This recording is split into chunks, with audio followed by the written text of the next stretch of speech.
በጣም ነው ናፈቀኝ። ጥፍት አልክ እኮ። እንዴት ነው ማዘር?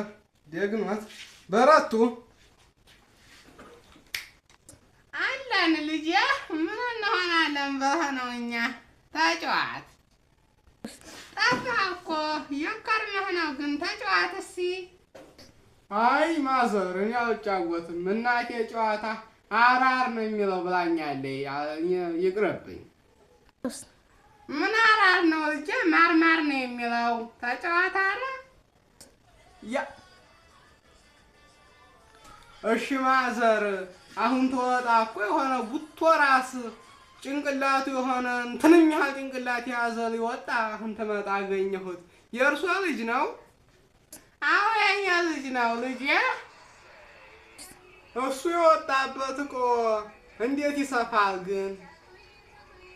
እውነትም አራር ሞላጫም ሌባ ውጣ ተቤቴ። እናትህን እቃሽን ሰብስቢ በላት።